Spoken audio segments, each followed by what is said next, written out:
Bonjour à toutes et à tous. Avoir une idée brillante, c'est bien, mais ça ne suffit pas. Pour qu'elle devienne une vraie entreprise, elle doit d'abord se transformer en un projet crédible. Aujourd'hui, on va décortiquer ensemble comment passer de cette simple idée à un business plan solide, un document capable de convaincre n'importe qui. C'est vraiment le passage obligé de l'étincelle à la réalité. C'est la question fondamentale pour quiconque veut se lancer. L'étincelle, la vision, c'est le point de départ bien sûr. Mais le vrai défi, c'est de passer de quelque chose d'abstrait à du concret. C'est une étape qui peut intimider, c'est vrai. Alors comment on s'y prend ? Voilà, tout est dit. C'est le cœur du problème, parfaitement résumé ici. Une idée, même la plus géniale du monde, doit être posée sur le papier, elle doit être formalisée. Tant qu'elle reste une simple pensée, elle manque de substance. Pour qu'on la prenne au sérieux, il lui faut un support tangible. Sinon, ça reste un rêve qu'on ne peut ni partager ni financer. Et ce pont essentiel entre le concept et la réalité, c'est justement le business plan. C'est l'outil qui va mettre noir sur blanc une vision et une stratégie. Et attention, ce n'est pas juste de la paperasse, loin de là. C'est la véritable feuille de route qui va guider le projet vers le succès.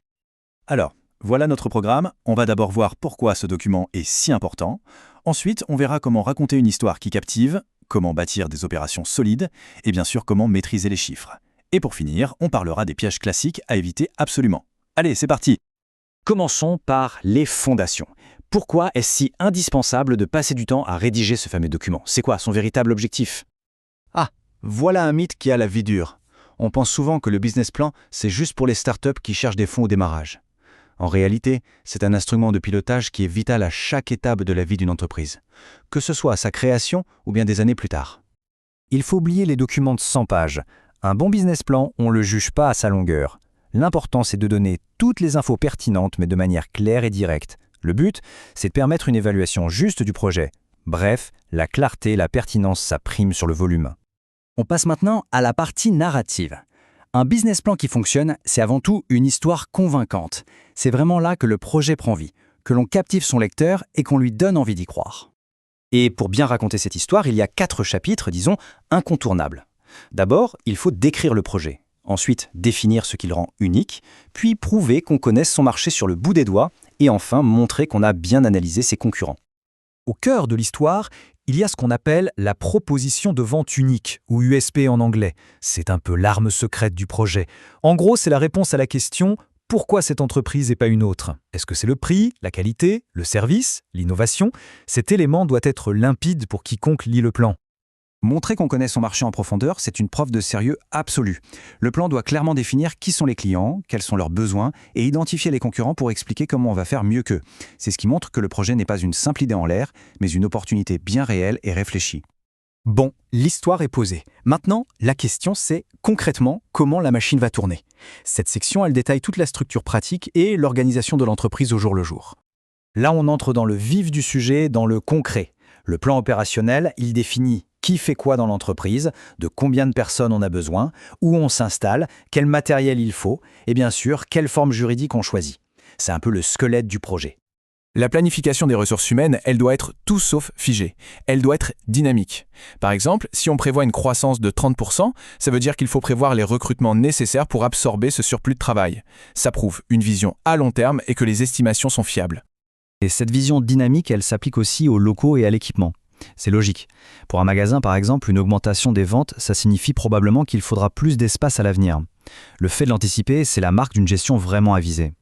On arrive maintenant à la partie qui fait souvent le plus peur, mais qui est aussi, et de loin, la plus scrutée.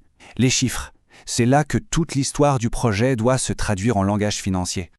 Cette citation, elle dit absolument tout. On peut avoir la meilleure idée du monde, si les chiffres ne tiennent pas la route, personne ne suivra. C'est le test ultime de la viabilité d'un projet. Le point crucial donc, c'est d'être extrêmement rigoureux ici.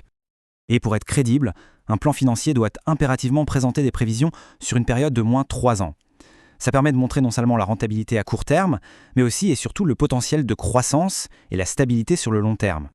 Attention, voilà un point fondamental, le discours financier doit être adapté à son interlocuteur.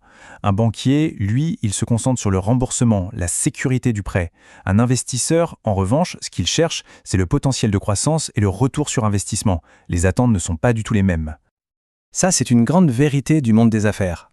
Le fait de montrer qu'il y a déjà des sources de financement, même si elles sont personnelles, ça crée une dynamique positive. Ça prouve un engagement réel dans le projet. Et ça rassure les futurs partenaires financiers. L'élan initial est essentiel. Allez, pour finir, voyons comment ne pas saboter tout ce travail. Il y a certaines erreurs très classiques qui peuvent décrédibiliser un business plan en une seconde.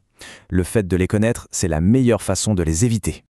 Voici le trio perdant. Primo, des prévisions beaucoup trop optimistes sans aucune donnée pour les appuyer. Secondo, un manque de transparence sur les difficultés potentielles. Et tertiaire, des informations bâclées ou tout simplement irréalistes. En fait, l'honnêteté, le réalisme et la rigueur sont les meilleurs alliés pour gagner la confiance. Voilà, les clés pour construire un business plan qui ne finira pas au fond d'un tiroir sont là. La structure et la méthode sont posées. La vraie question, ce n'est plus comment, mais plutôt quand est-ce qu'on s'y met.